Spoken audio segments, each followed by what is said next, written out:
Chicos, que Dios los bendiga grandemente. Sean ustedes bienvenidos a Culturas e Idiomas Mayas, Garífunas Ushinkas. Es para mí un gusto nuevamente poder compartir la clase de hoy. Hoy vamos a conocer un tema que se titula Redacción de un cuento familiar. Muy bien.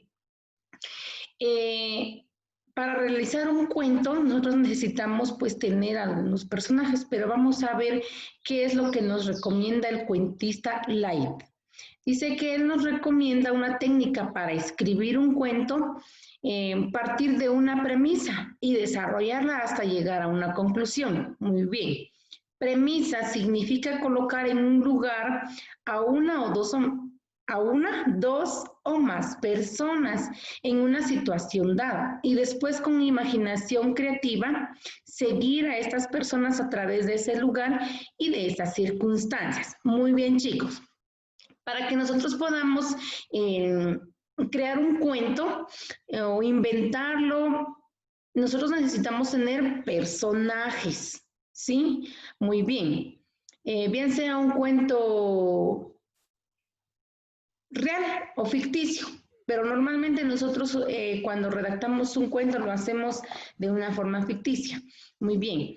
Lo primero que tenemos que tomar en cuenta es la premisa, quiere decir los personajes, ¿sí? ¿Quiénes van a ser los personajes? ¿De cuántos integrantes vamos a realizar nuestro cuento para luego poder darle creatividad, darle también el seguimiento, darle también el lugar, el espacio y el tiempo para que los personajes puedan tener un papel muy importante en el cuento? Muy bien.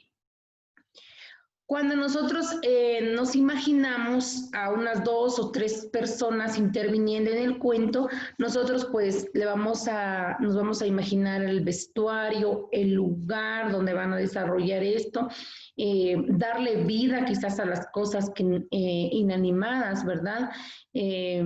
También tenemos que ver las circunstancias en las cuales se va a desarrollar el cuento. Si bien sea un cuento para niños, un cuento para jóvenes, un cuento para adultos o un cuento familiar involucrando a la familia, ¿verdad? Muy bien. Vamos a ver un ejemplo. Dice, en un pueblo muy lejano vivía Giselle, una niña de 5 años, su hermanito Daniel de 11 años con papá y mamá, y Copito, el gatito juguetón, y Lucky, el perro comelón, que eran las mascotas de la familia. Era una familia muy unida. Papá trabajaba en una finca, mamá se encargaba de los cuidados del hogar, mientras que Daniel y Giselle estudiaban muy juiciosos en la escuela. Eran niños muy obedientes y amaban a papá y mamá. Muy bien, este fue un cuento muy sencillo, muy curioso, ¿verdad? Donde encontramos a los niños, a los padres y a sus mascotas. Quiere decir que ellos utilizaron 6 personajes durante la redacción del cuento. Entonces, nosotros tenemos que pensar en cuántos personajes vamos a utilizar para realizar nuestro cuento. Tienen una tarea en el cronograma donde dice redacción de una anécdota familiar, pero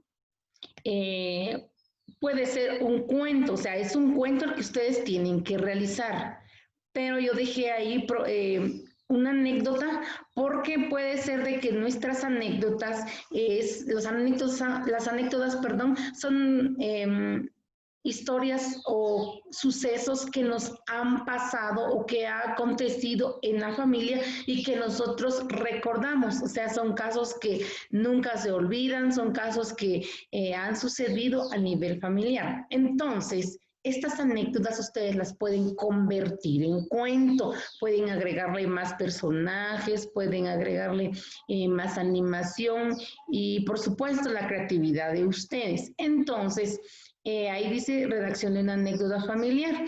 Puede ser de que pidan ayuda a sus papás, o puede ser que ustedes los hagan solos, pero la idea es realizar un cuento familiar. Entonces, relacionemos un poquito la anécdota y el cuento. Así es que chicos, les deseo todo lo mejor para ustedes en este día. Les deseo que ustedes puedan realizar su tarea muy bien. Cualquier duda que tengan, estoy para servirles. Pueden comunicarse conmigo.